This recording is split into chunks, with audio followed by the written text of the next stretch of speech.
All right, so it should start recording now. So, if you haven't seen it yet, over the weekend I put up the verbs quiz and the verbs discussion boards. So, I think I gave you guys through the end of the week to do that, especially since I was a little late on the uptake on uploading them. So, you do get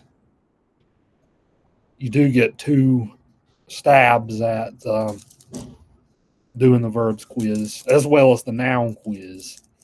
So yeah, I think I opened it up where you can go back and retake the noun quiz too if you didn't do that well on it. Let me take a look real quick. Yeah, you have until the end of the week to do a retake of the noun quiz if you need to retake it.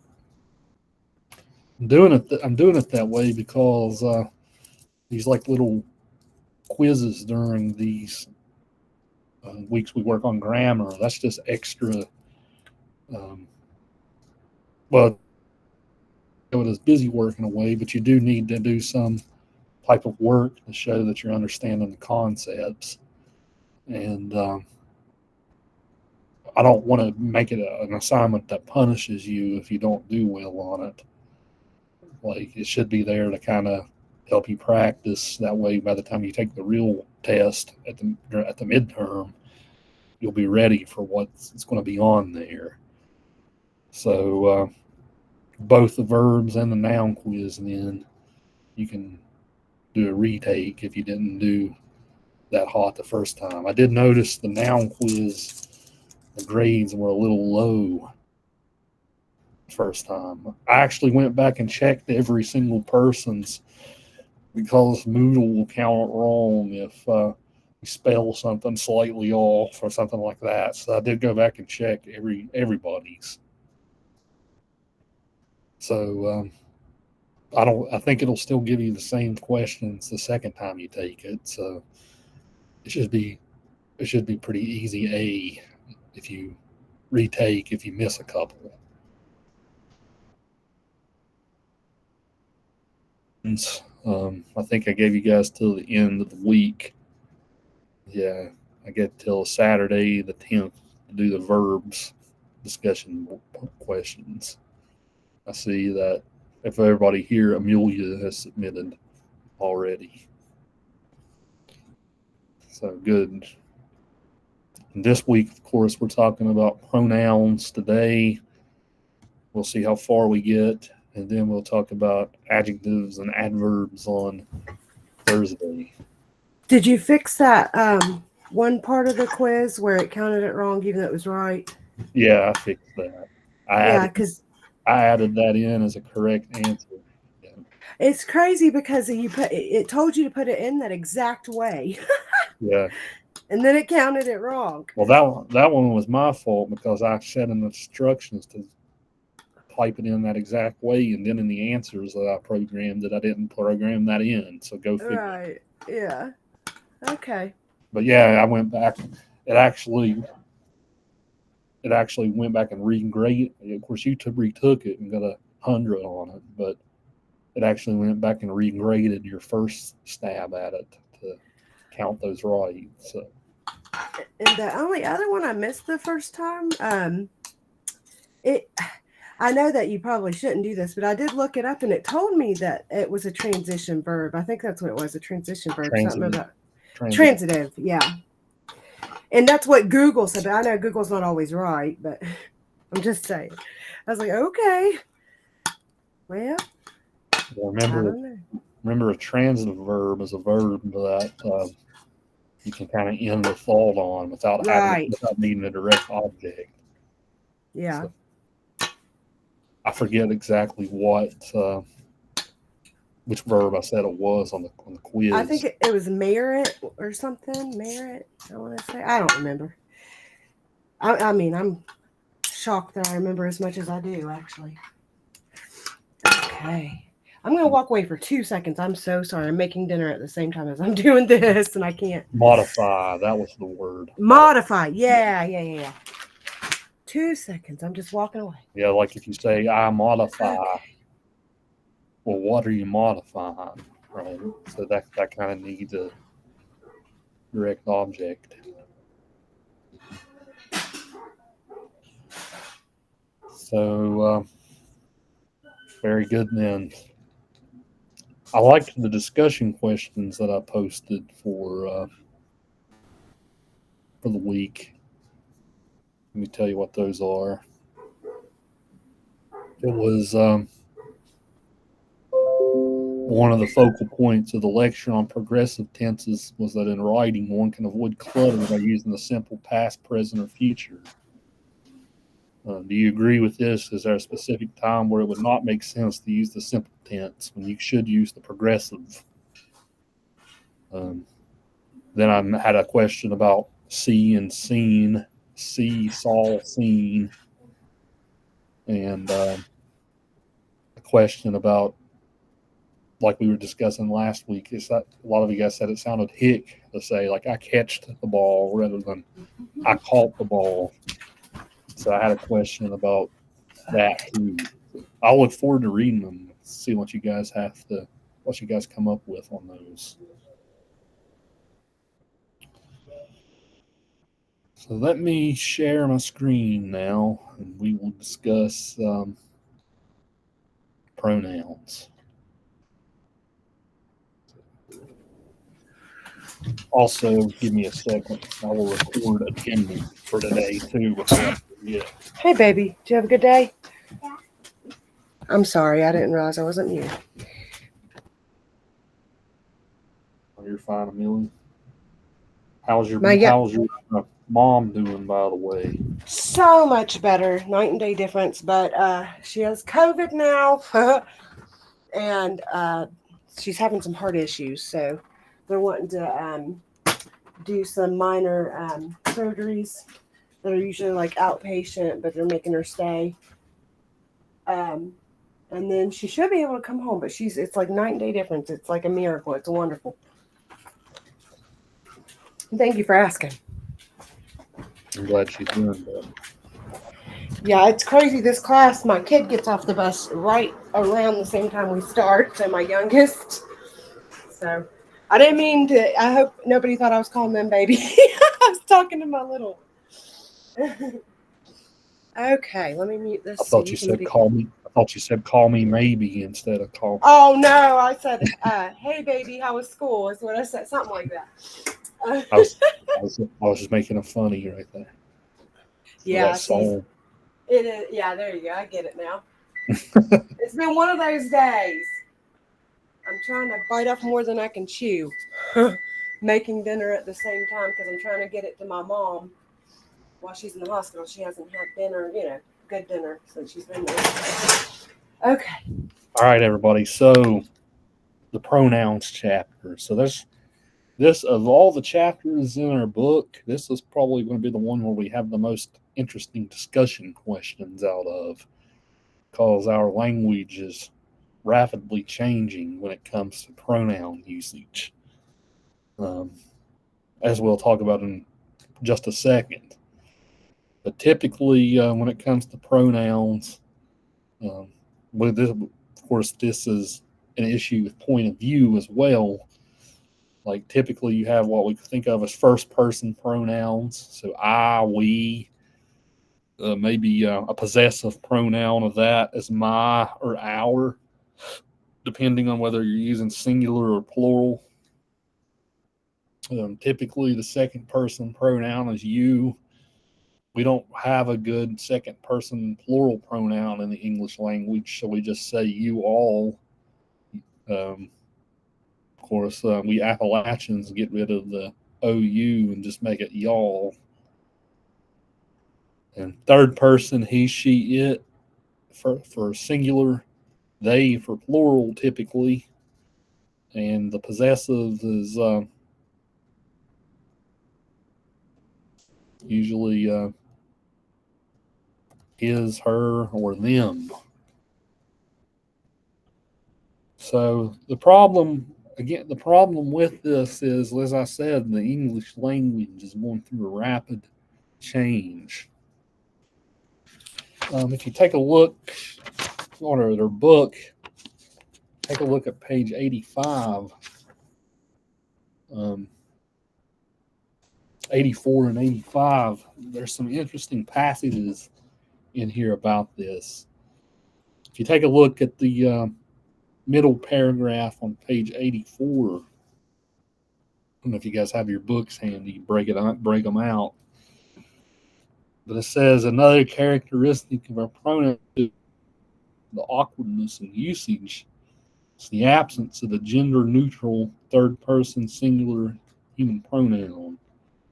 So notice here that, well, if you use it isn't really a third person singular pronoun for a person, right? You wouldn't call a person it. You might call the dog it, but for the most part, you're not going to call a person it. So what happens with what can tend to happen with common usage is this leads to confusion because we're missing that sort of gender neutral um, singular third person pronoun. And we don't even have to be talking about gender binary and all that for are you non-gender binary and all that. We don't even really need to talk about that to see the problems that come from this. But whenever you do talk about the politics of gender, um, you can kind of see where they're coming from once you start looking at some of these examples. Give me just a second, guys. I'm getting a random call. Hello.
All right, guys. Sorry about that. That was a student who I really needed to talk to.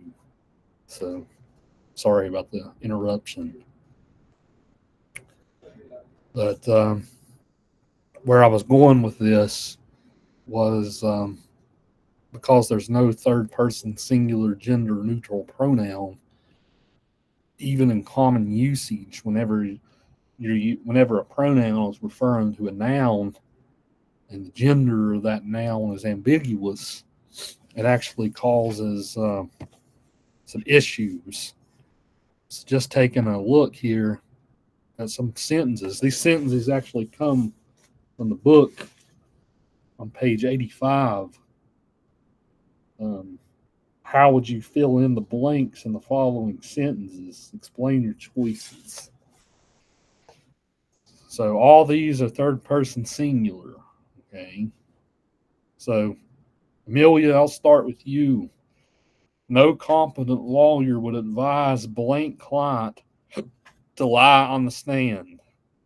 So, what pronoun would you use to refer to lawyer? Their client. There. Okay. Yeah. So, Joanna, Maggie, would any of you guys say anything different, or would you use there? I would use there. Use there.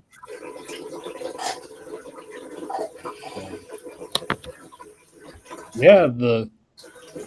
This is already interesting because, technically under the rules of grammar that were instituted in the 18th century, technically this is not right, because they or their, that's often used as a third person plural pronoun, right?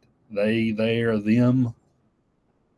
Um, so whenever we're just talking about one lawyer here, right? So if we would use their, that goes against that technically goes against the old grammar rule. But you don't know the sex or the gender of the lawyers. So. Well, the used to be whenever I was in college. I sounded like a dinosaur. It wasn't that long ago. It was like 15 years ago. But whenever I was in college, we would say his/her. That's how we would do it. That's how we were taught to do it whenever I was in college, his or her. See, I didn't know if we were allowed to do that. But yeah, I mean, I guess nowadays it is the common thing. Most people would probably say there. Mm-hmm. I would say there too. Like if I was talking in an ordinary sentence, right? I would say there too. But technically under the old grammar rules, it would probably his or her would probably be the way to do it. And actually, in the 18th century, when the grammar rules were first invented, you would just use the masculine pronoun his for that. No competent lawyer would advise his client to lie on the stand. So it wouldn't matter even if it was a female lawyer. You would just use the masculine pronoun his to refer to the lawyer. That's a holdover from the old Romantic languages of French and Latin, right? That you would use the masculine lawyer whenever you're talking in the Romantic languages, certain words have certain gender associations. So, like lawyer would be a word that's a masculine noun. It works the same way in Spanish and French and Portuguese, right? You would use the masculine pronoun his to refer back to the masculine noun, even though it could be a female lawyer, right? But this is the old 18th century rule. This is pretty taboo today, even though that's still technically under the old rules. If we're still following the standard English, this is actually the correct one.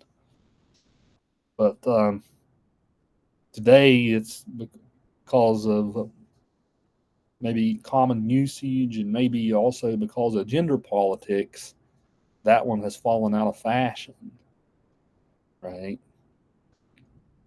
So his and her, the problem with his and her is it actually sounds kind of awkward, right? I think I actually, anytime I do academic writing, I still use his or her because um,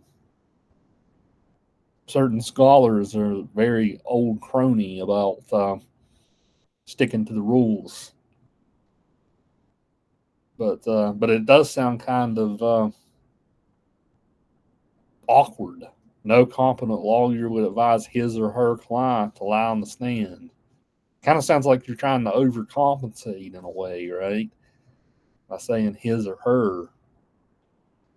When in reality, it's easiest just to use their, even though their is plural and lawyer is singular. So the grammarians, the traditional grammarians, would say that our language is going through a process of decay.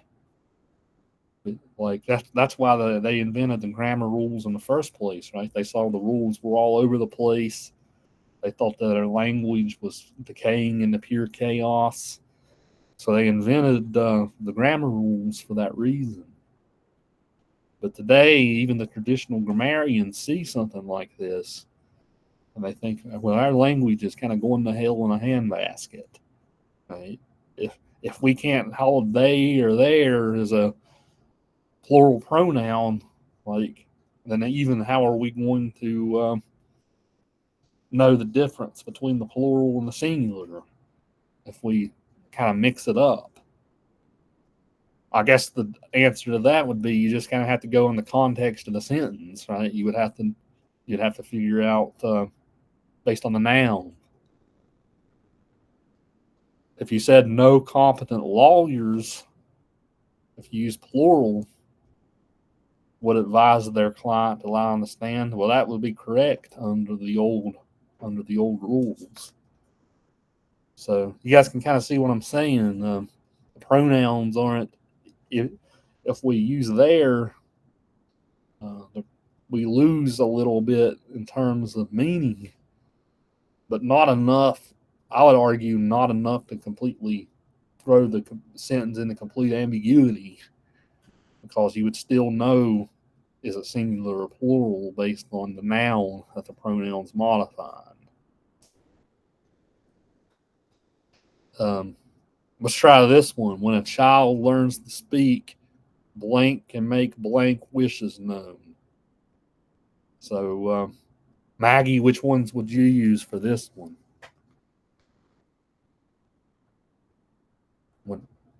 When a child learns to speak, blank can make blank wishes known.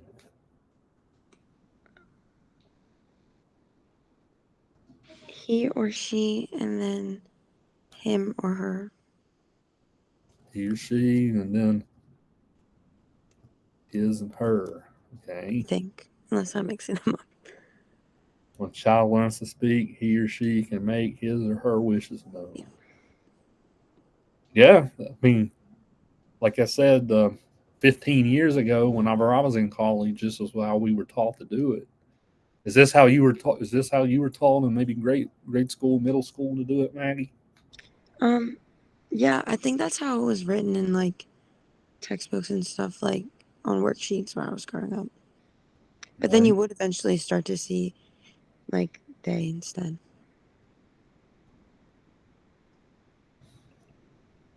Yeah. Yeah, I would say the same thing. That's how I was taught growing up.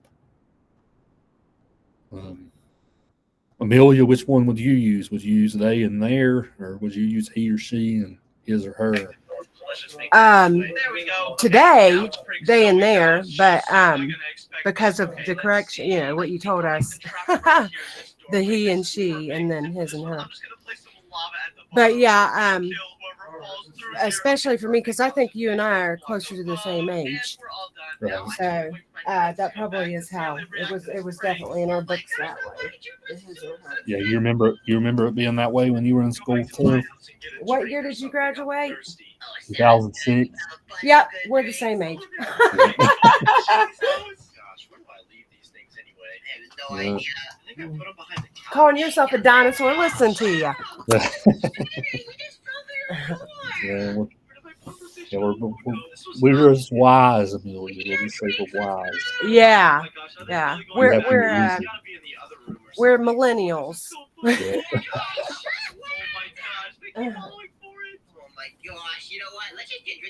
So yeah, like so you say in today's usage, then you'd use they and there. Right. Yeah, yeah, definitely. Joanna, which one would you use? I personally, like when I'm like speaking to somebody, I would say they and their, but I Okay. feel like I have seen it he slash she and then his slash her. Um, so it kind of depends. Like when I'm like in my SGA meetings, if for example, where it's like more you need to speak very proper, a lot of times it would be like the he or she can make their own, like you know what I mean? Mm-hmm. But it just kind of depends on the situation, I guess. But like just normal everyday speaking, I would say they and their. Right. I think me and Maggie we're the same age, and I remember having he or she being on worksheets when I was younger, and then it kind of just one year transitioned more into the plural pronouns in those situations. Definitely switched more recently too. Like like for most of my like education, like through high school, it was he or she, and then like more recently, it changed to they. I think it's probably because people get like offended Mm-hmm. nowadays. To be honest, Yeah, you're taking us down that path, but with gender politics today, sorry. right? Yeah. Well, we were going there anyway. With gender politics today, I try to stay as neutral as I can whenever I talk about politics. But with the gender politics, like if you use he or she, well, maybe somebody's non-gender binary. Maybe they don't identify as he or she, right? Maybe they're um, unsure of which one they are. So that's why they would use they or them. So even using the traditional he or she, um, if you if you're unsure of your gender, then neither one of those pronouns is will fit you with your identity, right? So you can kind of see why it would offend someone if to use the traditional one in that way, especially if they are non-gender binary and they don't know, they're not comfortable identifying as either gender. Of course, the other side of that is the conservative argument that says um, gender is not socially constructed. Gender is biological. And then, of course, the other side is gender is socially constructed, right? It's not just purely biological. It's social constructs that we put on gender.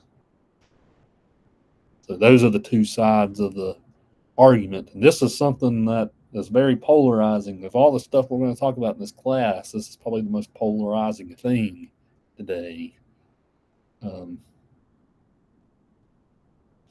what I always tell my students is, like, if you want to stick to the traditional pronouns, then if someone corrects you, says, no, I'm not a he or she, or I'm a they, right? Somebody corrects you, then at that point, just be respectful and go with what the person wants, right? But if you want to be proper grammar people, stick to the traditionals, I would say. But if somebody corrects you, then be respectful of their wishes. That's that's my advice to you in that situation.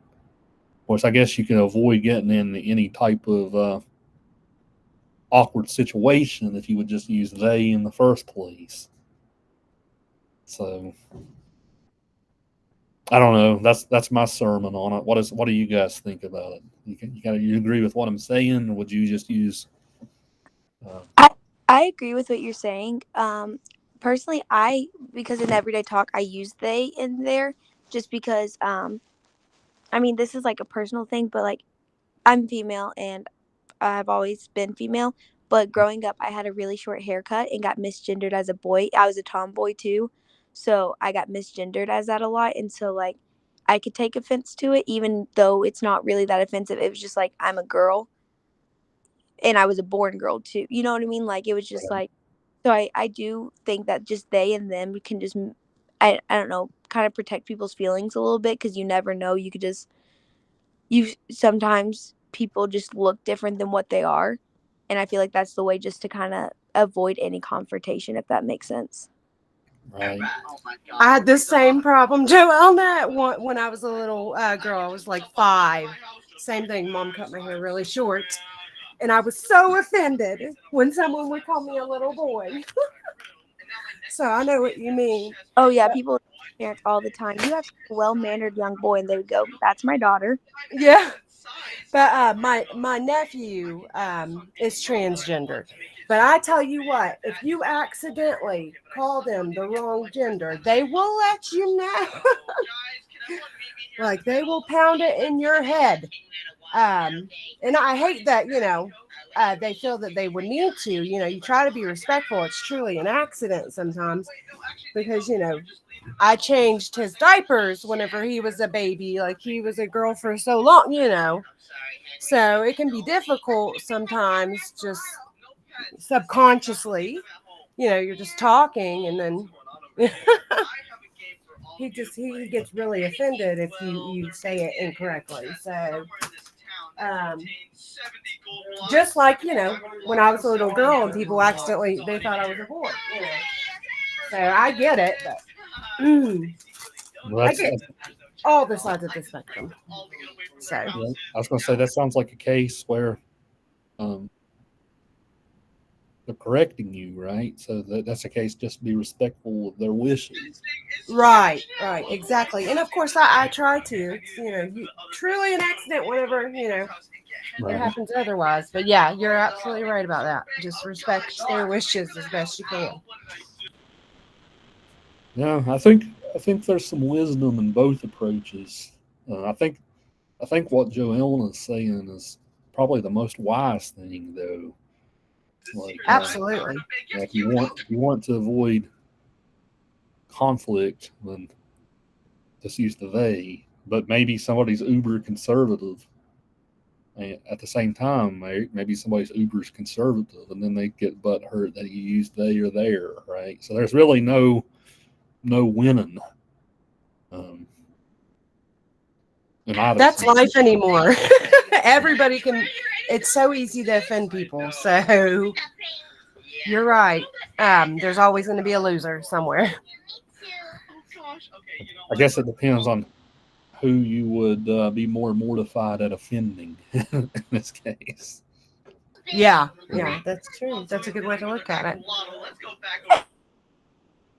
I'm as far as my politics goes, I'm in the middle on a lot of things, but I lean more left, more left. I'm a professor, right? Big surprise. So I would be less worried about offending an uber conservative person than I would somebody who's going through um, issues with gender. That's just me. I totally agree with you there because I think it has a lot to do with. It says a lot about who they are. You know what I mean? They're, as a person, I'm if hurt. they're I'm And this, hurting. I'm hurting no one if I'm respectful to that side.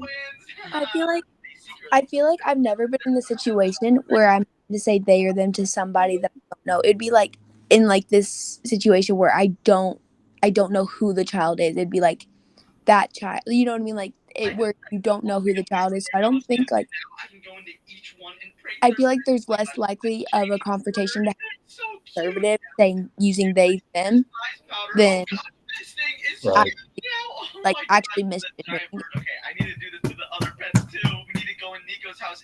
Yeah.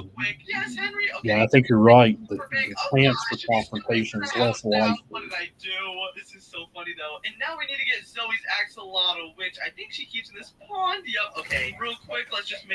And we can look at these other ones. Someone knocked, but I told blank you weren't in.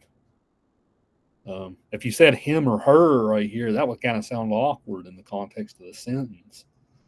Someone knocked, but I told him or her you weren't in. Like maybe your boss, right? Maybe your secretary comes and knocks on your office door and says, "Someone knocked, but I told him or her you weren't in," and then that person's standing right there, right? That would be awkward. So them, I would argue, sounds best here. Some of them you can just like tell if in the sentence, like it's clear that the sentence, you know, the gender of the person, like who's you're referring to. Right. Like it says when a child, but in this one it's saying someone knocks. Like I told him you weren't. Like you know who it is.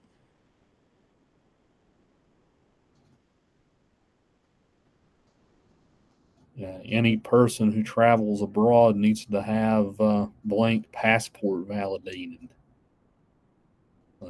His or her or their here. Um, I think we're In this in Go this ahead. oh sorry in this situation when you were saying the passport I feel like this one because it's saying any person it could be they them but Mhm. like if you were like um so kind of going back to the last example someone knocked and I told him you weren't in like that's where him or her I feel like it depending on who knocked unless of course non-binary or what whatever they identify as you could put that pronoun there. That's where you could get a specific pronoun. But I feel like with this any person, that's a multiple person is a person singular, but it's referring to any like people. Right. So in that case, it's appropriate to use the there, right? I think also, in a lot of sense, just saying they or their or whatever is really just shortening. Like saying he or she is so much longer than just saying there. Yeah, I definitely agree with you. He or she just sounds awkward, and it is longer.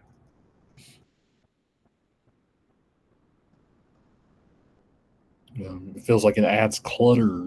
Like if you're writing something, it would even add clutter to your writing in a way. If you see anyone, ask what blank wanted. Anyone, I think that's what goes with what you guys were just saying on number 4 for this one. Anyone is it's a singular pronoun, but talk it could be anyone, right? So you would use they here. Um, yeah, I think we exhausted the whale on this topic, but it's certainly an interesting and perplexing one. One of the things that you guys will do on the midterm test is one of the things I try to build into this section of the class is we're not only talking about rules, we're also always challenging the rules and asking if the rules hold up. Um, usually, there's an essay part on the midterm where you write an essay that's timed, but usually this is one of the most often picked topics for that, just because it is so controversial today. Beyond that, you have to pay attention to whether the pronouns in the is either in the subject or the predicate of the sentence. So you and I are sitting together. I is in the subject of the sentence, so you'd use I rather than me here, right? He and she will arrive soon. Deliver this. So the next one is it's in the predicate. You deliver this letter to him and his sister. This is a letter about her and us.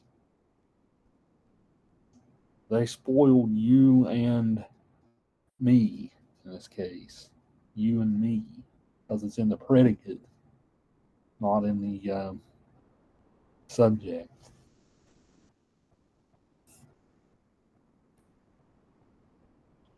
Now, there's an exception to this rule, though.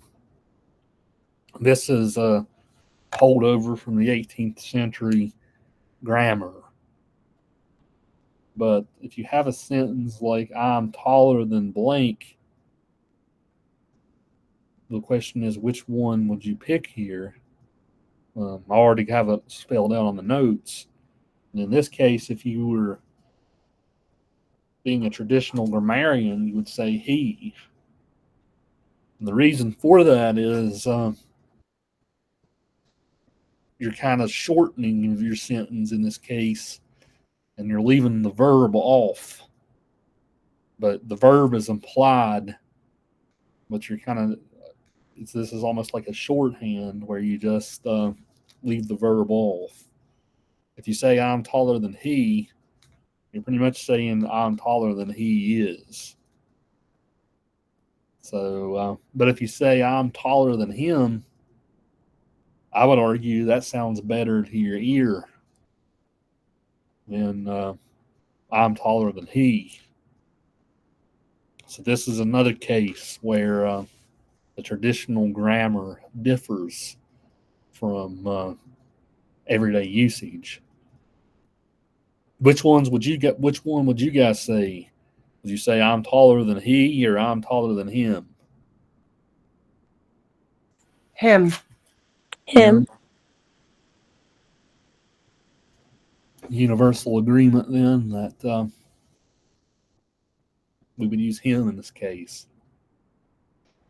Yeah. Technically the rule is you would use he because you're leaving off the verb. It's a shorthand. So this, I would argue, this is a grammar rule that is antiquated that we could probably do away with. But again, with the grammarians, the problem is that grammarians often see it as a slippery slope, right? If we cut one rule just because it seems antiquated, then we're going to go down a slippery slope with no return that we can't come back from, where there'll be no grammar rules anymore. So traditional grammarians kind of see the world in that way. Like even if it doesn't make sense, if we cut it, then our language is going to disintegrate. I'm not a traditional grammarian, if you guys haven't noticed, right? I think that language is always changing and evolving, and grammar should change and evolve with it. But it's my job to make you aware of both the traditional grammarians and the social grammarians.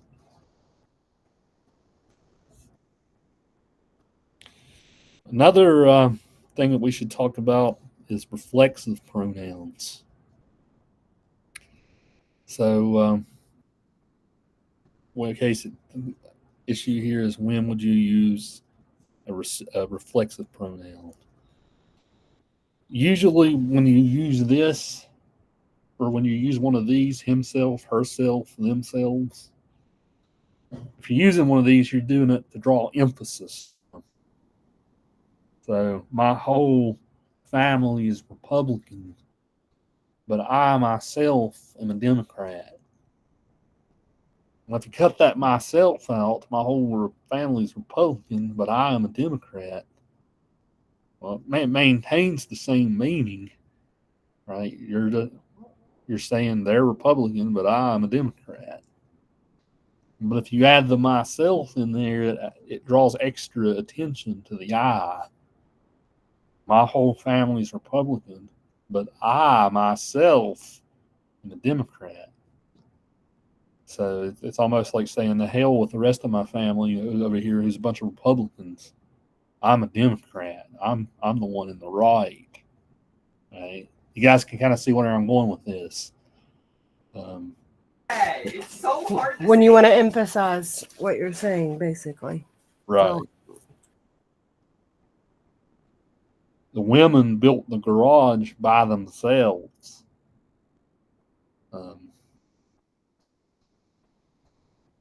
So maybe there's some like sarcasm in your voice there, right? When you say themselves.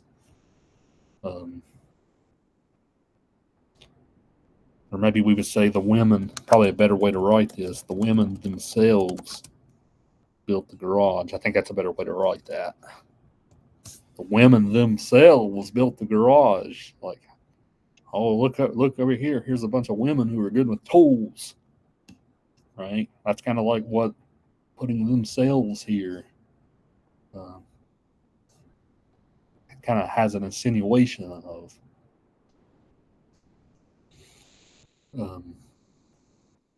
Reciprocal pronouns, this is almost like the only two reciprocal pronouns in our language is each other and one another. So anytime you're using a reciprocal pronoun, let me give you the exact phrasing out of the book on this one. But it says reciprocal pronouns are similar to reflexive in that they are used when the subject and object refer to the same entity. The only difference is in the way the action is distributed. So it actually gives these two sentences. The lawyers respect themselves and the lawyers respect each other. As you can see with reciprocal pronouns, the subjects are always plural and the action is distributed from one entity to another. There are only two reciprocal pronouns, each other and one another. In modern English, they are used interchangeably, but historically there was a difference between them. Each other was used for two entities, and one another was used for more than two.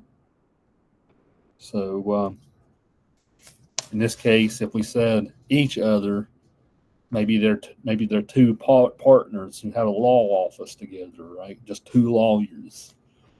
You say one another, then maybe there's maybe it's a big law firm with more than two lawyers. So I'll just type that in the notes. Each other typically refers to just two. One another typically refers to more than two. But today, do we really, if we say something like this today, do we really make a differentiation? Not really, right? We just kind of using them interchangeably.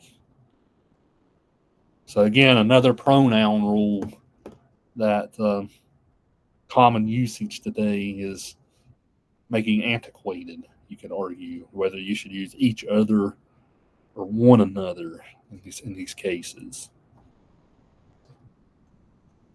The houses are close to each other, or the houses are close to one another.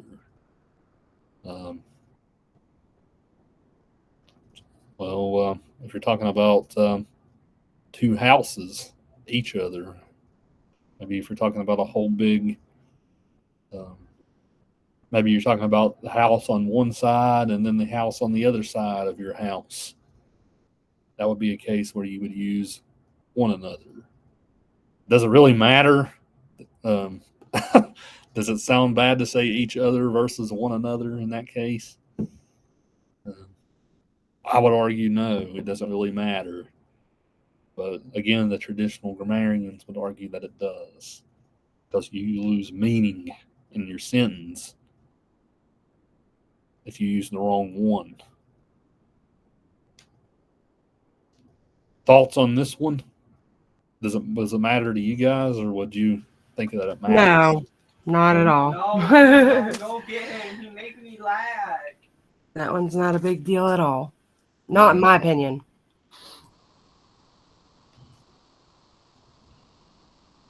Yeah, I agree. I don't think it's a big difference, but I can see the other side's argument though, because if you use the wrong one, maybe you lose some meaning in your sentence in that way. I see their argument, but how often do you lose meaning in the No, sentence? he isn't. Right. Like No, they aren't. nowadays, I don't think that's relevant. Maybe, I don't know, 20 years ago, 30 years ago. I don't know. But now, typically, no one thinks that way. Well, You would be surprised though, like sometimes, especially in legal documents. oh yeah, maybe a small thing like this could make a gigantic difference in interpreting something like a will or a deed. Yeah. Right.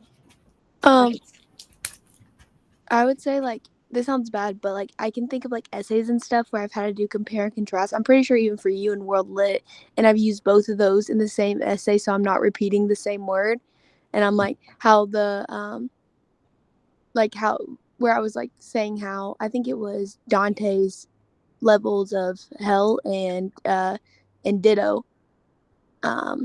And I was like each other or one another throughout the essay, so it didn't sound repetitive. Like I thought those have always just been interchangeable.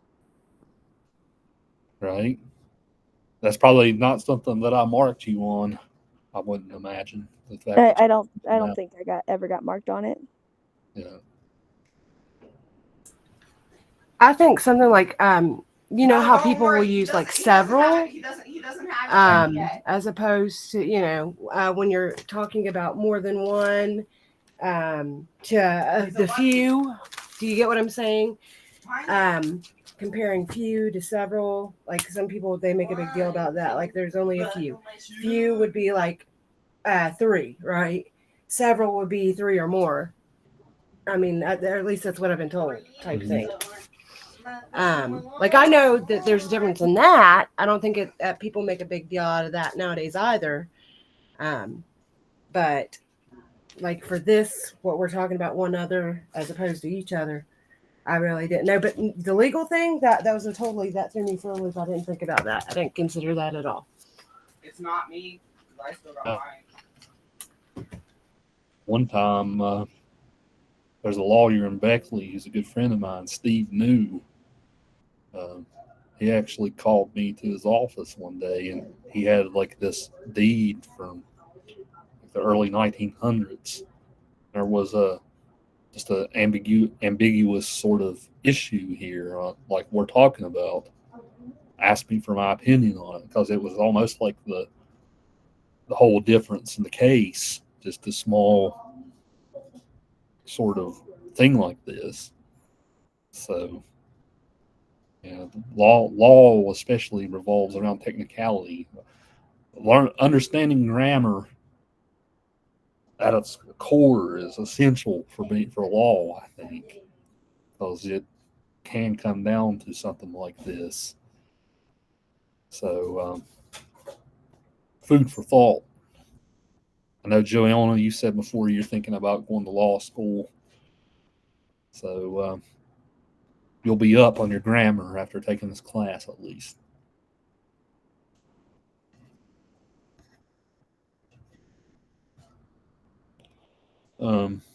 This, that. So the demonstrative pronouns, this, that, these, or those.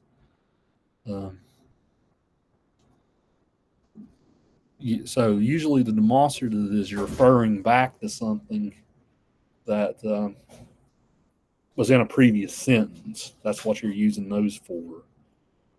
So this is an interesting fact.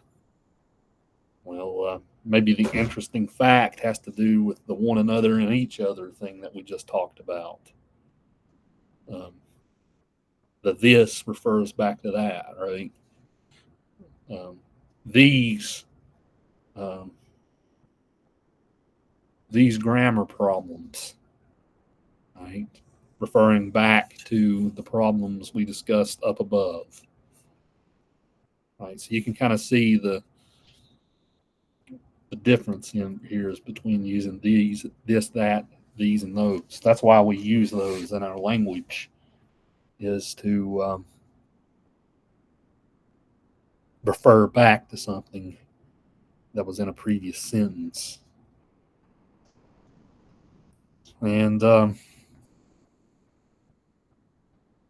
don't know if I have enough time to talk about this next concept.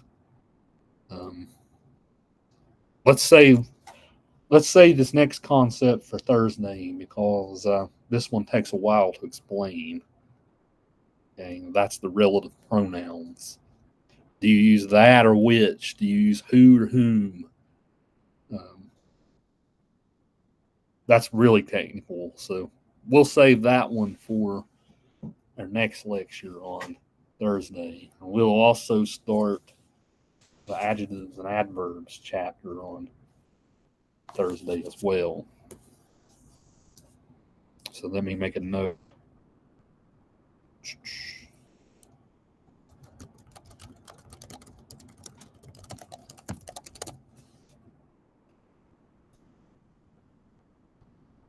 Okay. All right. So questions, comments, concerns about any of the, we'll stop presenting. Questions, comments, concerns about any of the material we discussed today? Chapter 6 next class, right? Right. Okay. Adjectives and adverbs. I really do not Okay. shoot. Yeah, I think this is one of the most fascinating days of this unit, just because almost everything we talked about is up for debate. So pronouns are definitely something that we're going to have to figure out as a society.